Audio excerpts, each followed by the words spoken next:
So some formatting tips and tricks. There should be no typographical errors. It should be 1 page in length. Your experiences and activities should be in reverse chronological order. So the most recent experience should be at the top. Appearance-wise, it should be uncluttered and organized. You should be using action verbs and bullet points rather than paragraphs. You should focus on accomplishments and achievements. You should quantify your skills, so make sure you're using numbers. And in that case, make sure you're actually using the number rather than spelling out the number. And then overall, make sure you're being honest. There are a couple primary sections of a resume. So first is the header, which includes your name and contact information. Another key tip is make sure that the name matches whatever name you're using on your LinkedIn profile. So if you are including like a middle initial or something like that, or like you go by a nickname, just make sure that those names match. An education section, experience section, and then activities or involvement. So in the section 1 is the header. We have the name, phone number, mailing address, and then the university email address. So we have 2 examples up there. We have Edwin E. Whitty. So we have the phone number, email address, address, and then we also have that for Hermione Granger. With the address, you don't necessarily have to put your direct like apartment number or house number. You can always just put like Madison, Wisconsin. Or if you're applying to, let's say you live on the East Coast and you want to put like your home address, you can always put your hometown, or West Coast or wherever you may be, you can always just put your hometown. And that way, if you're applying back there, they can kind of see like, oh, this is our hometown person. We kind of want to bring them back here, depending on where you're applying to. The next section would be the education section. So it's the full name of the university. So University of Wisconsin-Madison. Location, so you put Madison, Wisconsin, even though that's also part of the name. Anticipated graduation date, so May or December, and then the year. Degrees, so Bachelor of Business Administration. Majors, certificates, and then overall GPA. GPA can be kind of controversial depending on what the GPA is, but usually you can put that on there as well. This is just an example. So we have University of Wisconsin-Madison, we have the location, expected graduation date. This example also has in case you transferred there. So we have in reverse chronological order. They went to the University of Minnesota and now they're at the University of Wisconsin-Madison.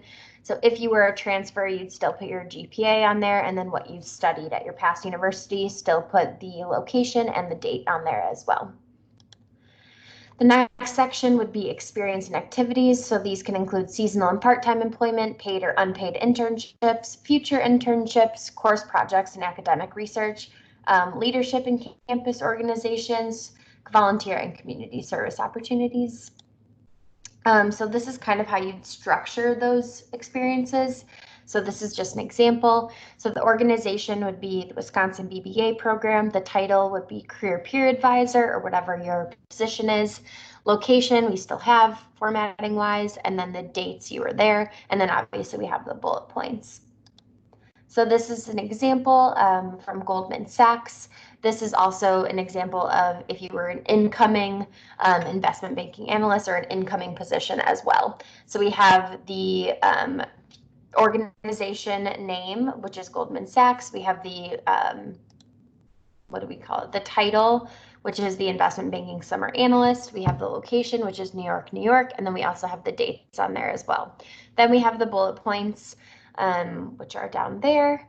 Some more information about the bullet point is an action verb plus what you did, how you did it, and the result or the purpose. The action verb is really important. Something I find really helpful is just Googling action verb and finding there's this website that comes up called 185 action verbs that really lists out the action verbs that are important, and it kind of breaks down like, did you lead a project? Did you communicate with someone? And gives you a lot of examples. And another thing that students tend to forget is the result or the purpose of that action verb. So why did you do it? And that's what employers are looking for. Some additional sections that you might have on there are skills. So we usually tend to break these down in software, technical, language, or other hard skills. So this is an example. Skills, you also want to quantify, or I guess qualify, what your proficiency level is in that skill. So language, we have Spanish, and then fluent, Russian, conversational. Technical, we have proficient in Microsoft Access, SQL, SPSS, HTML, and CSS.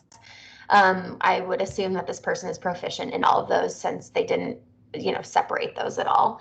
What we want to steer away from is saying, skills in like Excel, Microsoft Word, PowerPoint, things like that, since most students nowadays have those skills. We want to be unique in our skills. Other examples might be like Photoshop or Adobe Premiere, things like that, but definitely these as well. Another optional section could be an interest section. These are most common in majors like finance, real estate, and any tech or major industries. That's because these resumes tend to look very similar, since students in these majors tend to have, all be in similar clubs, have similar internships. So in order to set these people or these students apart, we give them an opportunity to show that in their interests. If you have an interest section, they have to be very, very specific. So this is just an example down here. This student wrote Quentin Tarantino movies, pond hockey, black coffee, country music, kickboxing, martial arts, stock market research. On a resume, this is only one line on here. Obviously, it should, but we just want it to be one line. And that's for if the student sat down and I was an employer, maybe I have some connection with pond hockey, and I would turn around and say, oh, I played pond hockey growing up. Tell me about your experience. And that way we form a little bit of connection and go back and forth. This is also additional optional sections would be a global profile, VE coursework, and actuarial exams. And this is just an example of how you might put that on a resume. So this was just a quick overview of a resume and how you might structure one. But this is what not to include or use on a resume would be a list of coursework. They don't really need to know that. So plus it's different at every university. We would say don't use a template. You don't need to write your references names on there or references upon request. If they need those, they will ask you. Don't write an objective summary, qualifications, profile, anything like that. No paragraphs, like I said at the beginning. Don't use personal pronouns like I, my, me, our, or we, especially in your bullet points. Watch out for those. And then no images or pictures. Some students will tend to use like headshots, something like that. Make sure those are not on there. Like I said, this is just a quick overview of resumes. So if you have questions or need more resources, make sure to check out our website. Or if you have more questions, you can always schedule an appointment with a career coach or use our drop-in hours with our career peers who have been trained to look at resumes, cover letters, and answer questions about all things career.